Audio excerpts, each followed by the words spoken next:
It's going to be nice, though. I think getting out of the spotlight and just getting to live my life and do things that I want to do, and not. I keep getting notification in people commenting under my shorts videos that Caitlin. Honestly, it's going to be a relief, Caitlin Clark said with a calm but knowing tone. Just stepping away from the chaos, stepping away from the noise, and finally living my life without being under a spotlight every second. That's something I've been craving for a while now. Don't get me wrong, I love talking to fans, I appreciate every one of you.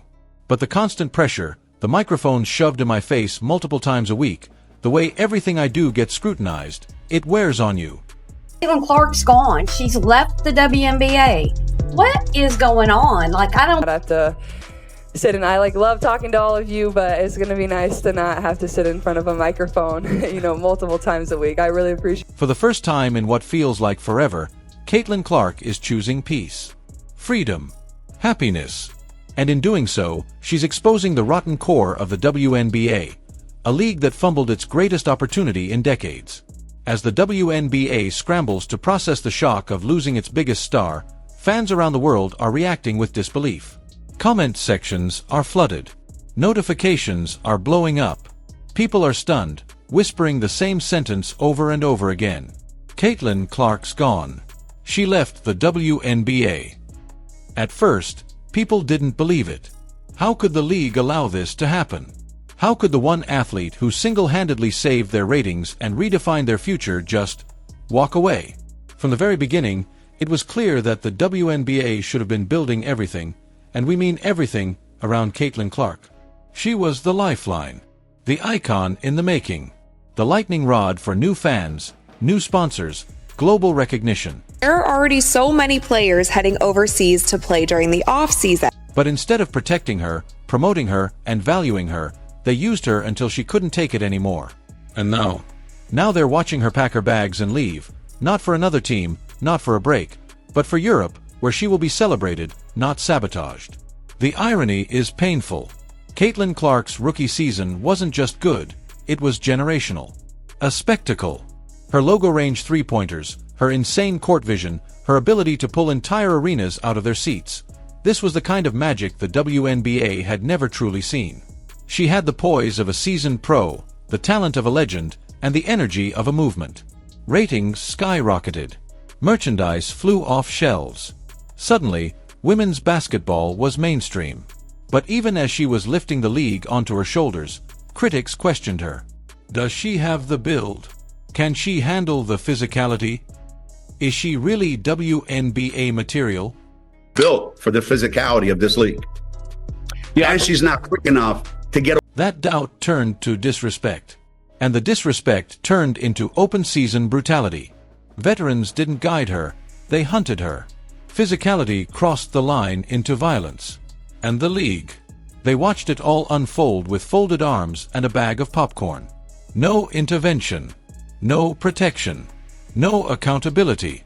Television ratings exploded when Caitlin was on the court, and plummeted the moment she stepped off.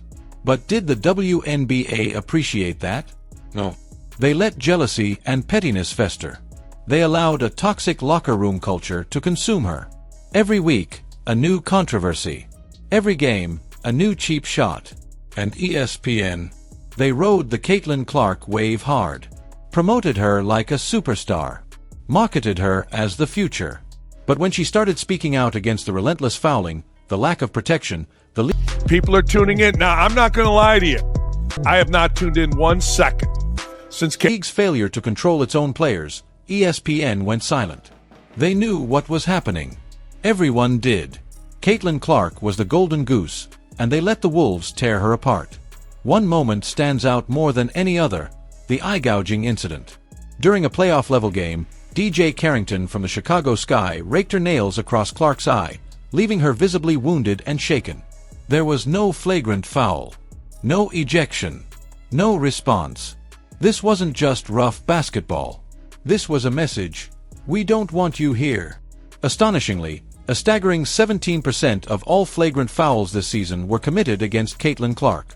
And a jaw-dropping 80% of those came from the Chicago Sky alone. These aren't minor bumps. These are calculated hits. Body checks. elbows, shoulder charges. And each time, the referees looked the other way. And it wasn't just the players on the court. The locker room atmosphere was venomous. Veterans treated her like an outsider. She wasn't welcomed, she was hazed. There was no mentorship, just malice. Yet Clark kept showing up, kept balling, kept putting butts in seats. But she's been box office, she was the main attraction, and there were so many storylines that's been associated with her. Even the strongest have a breaking point. And now, she's done. Done being the punching bag. Done being the scapegoat. Done with a league that pretended to love her while profiting off her pain. Europe is calling, and they're rolling out the red carpet. Meanwhile, back in the US, the WNBA is in full-blown panic mode. ESPN can't stop spinning narratives. Mark from ESPN is practically throwing tantrums on live TV, pretending like they still have a say in what happens next. Spoiler, they don't. The truth. Caitlin Clark is bigger than the WNBA. Her departure isn't just a blow to the league, it's an existential crisis. Without her, they're scrambling to find anyone who can draw even half the audience she brought. Viewership has cratered. WNBA games without Clark barely scrape past 400,000 views. With her, they were touching 2 million. Now ESPN is stuck airing highlight reels of players no one outside the hardcore fanbase recognizes. The Clark effect is gone. And the viewers? They've left with her. Let's not forget what the league allowed. Chendi Carter shoulder-checking Clark mid-game like it was hockey. Diamond DeShields sprinting through her like a linebacker. Most recently, the whole thing with her and Cheryl Swoopes, even though it really wasn't her, it was Cheryl Swoopes. Chelsea Carter's eye poke. None of it punished. None of it addressed. Just another day in a league that failed to see what it had, until it was gone. And don't think Clark didn't notice. She called it out herself. I feel like I'm getting hammered out there. Everyone is physical with me, and they're getting away with things other players wouldn't. Still think she was exaggerating? Clark was vocal, honest, transparent. But the league treated her like a nuisance rather than a savior. And when fans started noticing the targeting, the league leaned into denial instead of action. Now they've lost her. And not just her. They've lost everything she brought with her. The fans, the sponsors, the international media, the momentum. They didn't just lose a player. They lost the future. And let's talk about the hypocrisy. Every time Clark's fans stood up for her, they were called racist. Every time someone said she deserved better, it became a debate about race, privilege, and entitlement. But the truth was never complicated. She was bringing in record-breaking crowds, but getting targeted like a rookie nobody. She was treated like an invader in a league that desperately needed her. The WNBA had the chance to create an icon, a face of the league, a legend in real time. Instead, they created an enemy. And now they're left with the consequences. As Clark boards that plane to Europe, she's not just escaping, she's ascending. And as she thrives overseas, becomes a global icon, and signs multi-million-dollar endorsement deals, the WNBA will be left with empty arenas, dwindling views, and a haunting question. What if we had protected her? What if? But now, it's too late. They had Caitlin Clark. They had the golden ticket. And they let her walk right out the door.